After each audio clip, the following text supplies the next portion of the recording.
अम्बे माँ का लख लख शुक्र है कि हल्दी की रस्म भी ना बहुत अच्छे से संपन्न हो गई है। नमस्ते जी। हाँ नमस्ते जी, नमस्ते जी। जिंदे रहो पुत्र गायत्री जी। पुत्र जी आप लोग यहाँ इस वक्त? बैठो बैठो, आजो आजो आजो आज बैठो। पहले हम बैठिए। मेहरबानी पुत्र, जिंदी रह। देखा, जा बेटा नाश्ते पानी का इंतजाम कर इनके लिए। हाँ आप बैठिए। आप सब सुख शांत तो है ना जी? सब ठीक है जी। माफी चाहती हूँ कि इस वक्त बिना बताए हम लोग चले आए अचानक आपके घर। आप सब लोगों को डिस्टर्ब कर दिया। वो गली इतनी जरूरी थी कि आना पड़ा हमें।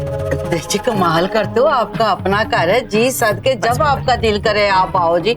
आपके लिए तो हमेशा हमारे दिल में जी आया नहीं होएगा जी। सकेत पुत्र तो मेरे साथ आना ही नहीं चाहता था, मैं ही से जोर देकर अपने नाल ले आई। वो जी हम देविका के लिए शादी का जोड़ा लाए हैं। मैंने पता है कि ये रस्म तो लड़की वालों का ही होता है, लेकिन मेरा सकेत पुत्र देविका को इतना प्यार करता है कि उसके लिए शादी का जोड़ा भी ले आया। ये तो वही बात होगी जी कि नेकी और वो भी पूछ पूछ। ये तो आपका बड़प्पन है जी, वरना आजकल लड़की वालों के बारे में कौन सोचता है। ये तो जी आपका एक और एहसान हो गया हमारे ऊपर।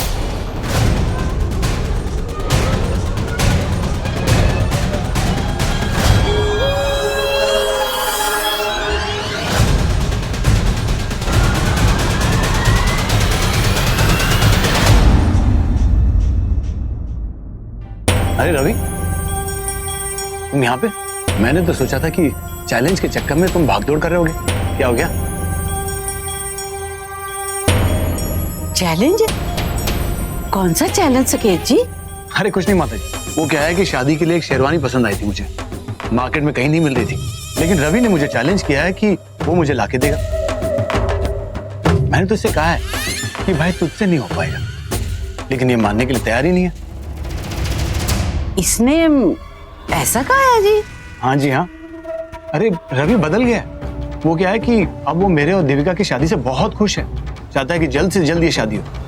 आपने देखा नहीं, हल्दी और संगीत के फंक्शन में कितना शांत है, कोई गड़बड़ नहीं किसने। चलो अच्छा है जी, शुक्र है अम्बे माँ की कृपा से इसकी अकल भी ठिकाने आ गई है।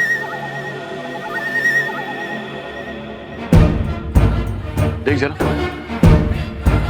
देविका के लिए शादी का जोड़ा लाया। देखो कैसा लगा? अरे बताओ ना, तुम तो लड़कियों के मामले में एक्सपर्ट हो, पता है ना तुम्हें लड़कियों पे क्या अच्छा लगता है।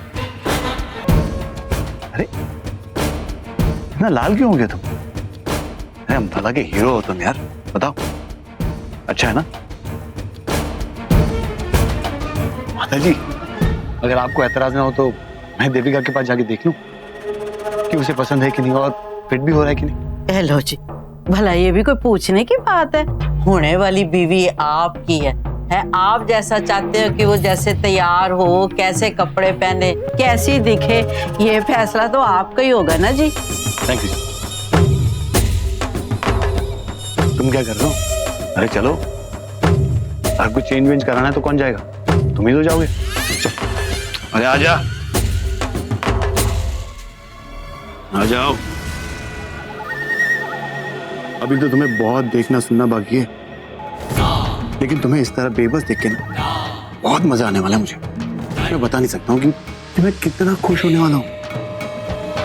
लेकिन हाँ, देविका को शादी के जोड़े में देखकर शायद तुम्हारी मन की बत्ती जल जाए और अपना चैलेंज पूरा करने के लिए तुम्हें कोई आइडिया मिल जाए। क्यों? आजा।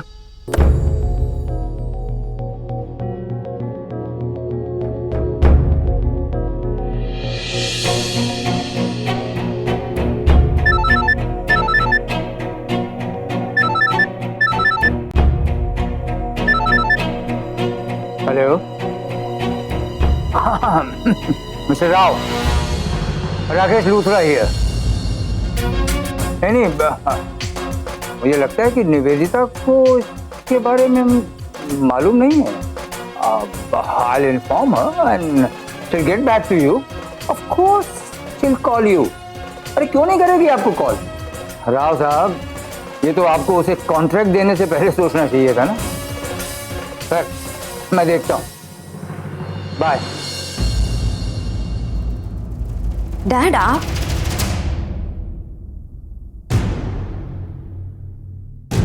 मैंने तुम्हें यहाँ सीईओ की कुर्सी गर्म करने के लिए नहीं भेजा, बल्कि अपना दिमाग इस्तेमाल करने के लिए भेजा था। इतनी लापरवाही, सच अ ग्रॉस इंडिफरेंस।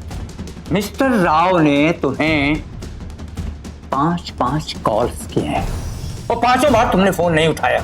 मैंने तुम्हें कितनी बार समझाया है कि हमें हमारे बिजनेस में कितना अलर्ट रहना पड़ता है, लेकिन मेरी राजकुमारी, आप कौन सी दुनिया में खोई हैं?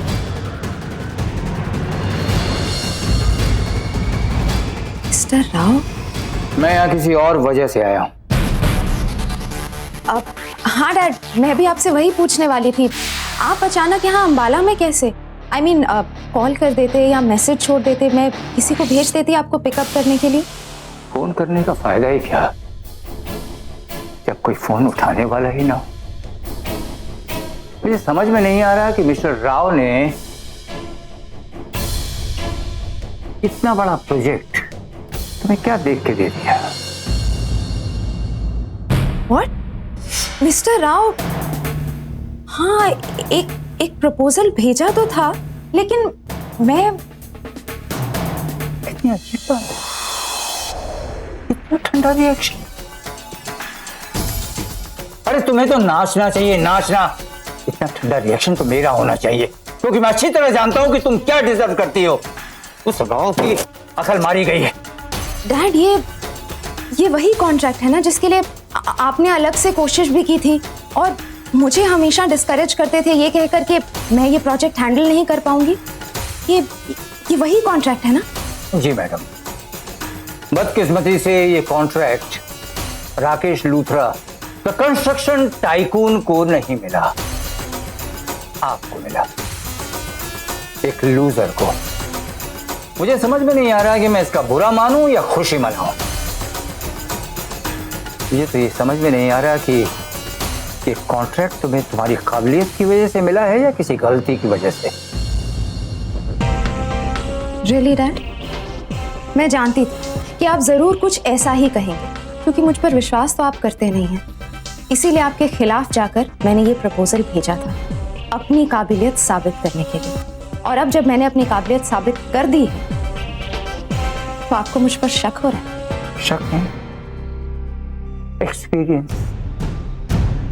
क्योंकि मैं जानता हूं कि तुम्हारे प्लस और माइनस पॉइंट क्या है, तुम क्या डिजर्व करती हो और क्या नहीं करती हो। अगर यहां पहुंचकर मैंने मिस्टर राव का फोन नहीं उठाया होता, तो हो सकता है कि ये कॉन्ट्रैक्ट तुम्हारे हाथ से निकल गया होता।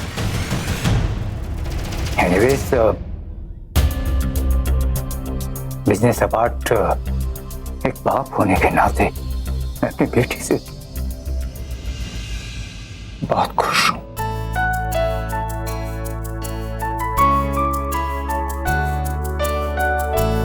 कांग्रेस। Thank you dad.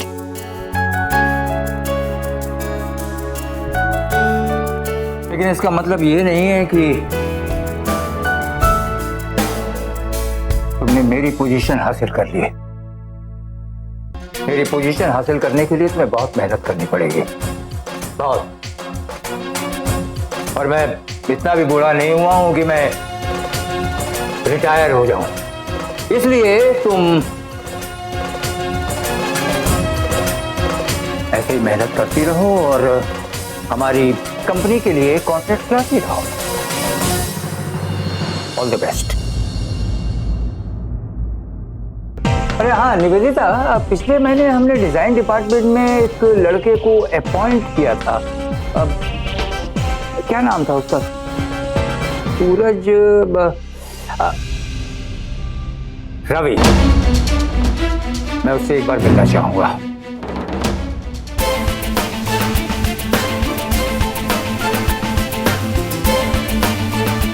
इसका मतलब ये सब कुछ रवि ने किया है? रवि ने? देखो किसे लाया हूं, शर्मा रहा था, जबरदस्ती लेके आया मैं। अरे वो असल में शादी के लिए तुम्हारे लिए ड्रेस लाया था। सिर्फ देखना चाहता हूँ कि तुम्हें फिट होता है कि नहीं और तुम्हें पसंद है कि नहीं।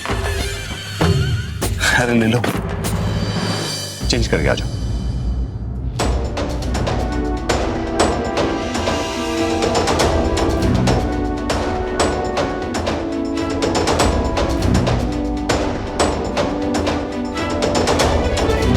क्या हो गया? अरे ये तो दोस्त है तुम्हारा, हम दोस्तों से क्या शर्मा, इससे शर्माने की जरूरत नहीं। जाओ चेंज करो।